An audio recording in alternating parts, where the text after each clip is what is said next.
အဲ့ရထဲမှာအချိန်ကြာမြင့်စွာလဲနေခြင်းကကောင်းကျိုးထက်ဆိုးကျိုးတွေကိုပိုမိုဖြစ်စေနိုင်ပါတယ်။လူတော်များများဟာဇိမ်ရှိပြီးတော့အနားယူရတာအရန်ကိုကောင်းတဲ့အဲ့ရတွေကိုသဘောကျကြပါတယ်။တခါတလေမှာအဲ့ရကနိုးနေတဲ့အချိန်မှာတော့မှအဲ့ဒီအဲ့ရထဲမှာပဲနိုင်ပေါင်းများစွာအချိန်ဖြုံးတာကကျွန်တော်တို့အတွက်ကောင်းပါမလား။ကဘာကြီးကစူညံကြောက်စရာကောင်းပြီးတော့ရက်ဆက်ကြမ်းကြုတ်တာတွေကြောင့်တနည်းတာပင်ပန်းနွမ်းနယ်မှုတွေပြီးတဲ့နောက်မှာအဲ့ရထဲမှာတက်တာအနားယူကျင်တာကလေစမ်းတော့မဆမ်းမြန်ပါဘူး။အဲ့ရတာကလေလူတွေအတွက်တီးကြိတ်ကြအရာတစ်ခုဖြစ်သလိုအဲ့ရဟာလေလွတ်မြောက်မှုတစ်ခုလို့ခံစားရတဲ့တစ်ခုရီးသောနေရာလေးဖြစ်ပါတယ်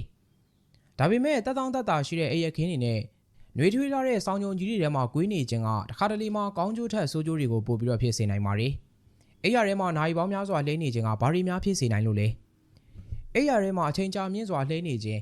bad routine လို့ခေါ်တဲ့အရာဟာတာမန်ကိစ္စတစ်ခုဖြစ်တယ်လို့လူတိုင်းဒီပါလေးလှုပ်ဖူးကြပါလိမ့်မယ်။အရင်ဆုံးဒီအဲ့ရထဲမှာအချိန်ကြာမြင့်စွာလဲနေခြင်းလို့ခေါ်တဲ့ bad routine ကိုနည်းနည်းလေးရှင်းပြကြပါမယ်။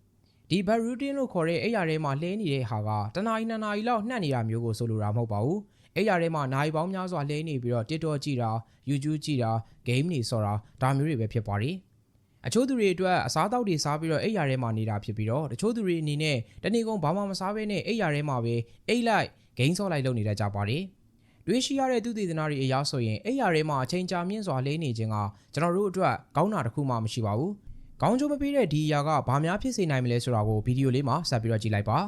ပထမဆုံးအချက်အနေနဲ့အဲ့ရထဲမှာအချိန်ကြာမြင့်စွာလှဲနေခြင်းနှက်နေခြင်းကကိုယ်မှာတော့မှမရှိတဲ့စိတ်ယောဂတွေကိုဖြစ်ပေါ်လာစေပြီးစိတ်ပိုင်းဆိုင်ရာအရာအများကြီးထိခိုက်စေပါတယ်အဲ့ရထဲမှာအချိန်ကြာမြင့်စွာလှဲနေခြင်းကစိတ်ဓာတ်ကိုပြန်လည်အားဖြည့်ပေးတယ်လို့ထင်ရပေမဲ့တကယ်တော့အပြည့်သဘောဆောင်တဲ့အတွေးတွေနဲ့ခံစားချက်တွေကိုပိုဆိုးစေတာပါဩစတြေးလျဆေးပညာဂျာနယ်တစ်ခုမှာဖော်ပြထားတဲ့သုတေသနအရဆိုလို့ရှိရင်စိတ်ကြယောဂအတွက်အထီးရောက်ဆုံးကိုကူညီနိုင်တဲ့ကုသမှုတွေ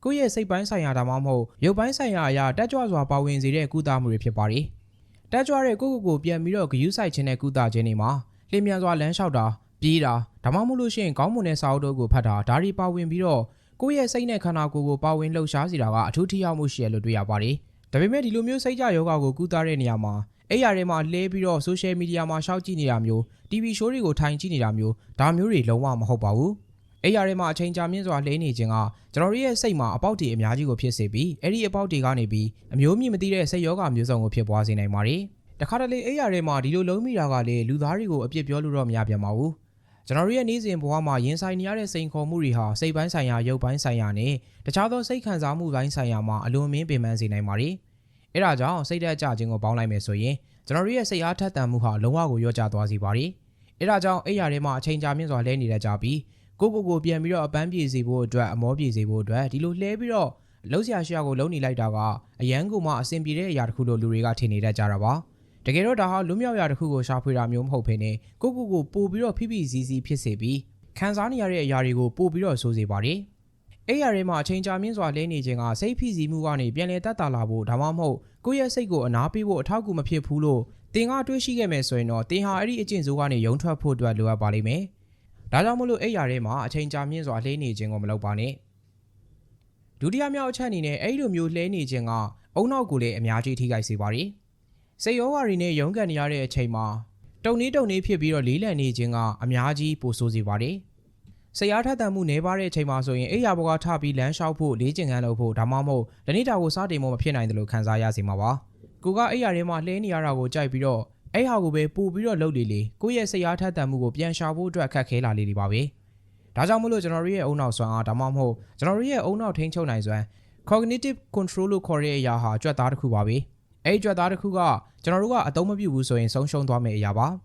အရှိန်နဲ့ကြိုးစားအားထုတ်မှုကိုဘယ်လိုအသုံးချရမလဲဆိုတဲ့ဆုံးဖြတ်ချက်ချနိုင်တယ်ကျွန်တော်တို့ရဲ့အုံနောက်ထိန်းချုပ်နိုင်စွမ်းကအဲ့ဒီအရာလေးကိုထိန်းချုပ်ထားပါတယ်တနည်းအားဖြင့်ပြောရလို့ရှိရင်တော့အုံနောက်ရဲ့ထိန်းချုပ်နိုင်စွမ်းပုံမှုကောင်းမွန်လာဖို့အတွက်လေ့ကျင့်ခန်းလုပ်ဖို့အတွက်လိုအပ်ပါတယ်အဲ့လိုလေ့ကျင့်ခန်းမလုပ်ဘဲနဲ့အဲ့ရထဲမှာအချိန်အကြာကြီးလှဲနေခြင်းကစောနကပြောသလိုပဲအုံနောက်ရဲ့ထိန်းချုပ်နိုင်စွမ်းကိုအများကြီးပို့ပြီးတော့အထိန်းကိုမဲ့စေပါတယ်နောက်ပြီးတော့ဆုံးဖြတ်ချက်တွေကိုလည်းဝေဝါးဖြစ်စေပြီးတော့တစ်ခုခုကိုလှုပ်ချင်တဲ့အခါမှာအဲ့ဒီအရာကိုစိတ်ပိုင်းဖြတ်နိုင်မှုအတွက်လည်းအားနည်းသွားစေပါတယ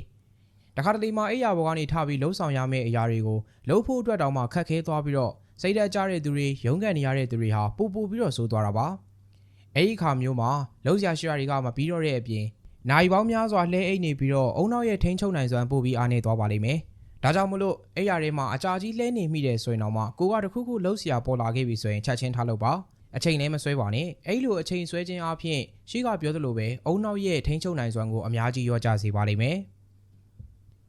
နံပါတ်3အချက်အနေနဲ့ကတော့အဲ့လိုမျိုးအိယာပေါ်မှာလဲနေခြင်းကနောက်ထပ်တစ်ခုပြဿနာတွေကိုရှောင်ရှားခြင်းဆိုတဲ့ကိစ္စတစ်ခုဖြစ်လာနိုင်ပါတယ်အိယာတွေမှာအချိန်ကြာကြီးလဲနေပြီးတော့ဖုန်းထိုင်သုံးနေတာကပြဿနာတွေကိုပြေပြောက်သွားမဲ့ကိစ္စလို့လည်းတွေးလို့မရသလိုစိတ်ဖိစီးမှုတွေကင်းသွားစေတဲ့အရာတစ်ခုလည်းမဟုတ်ပါဘူး။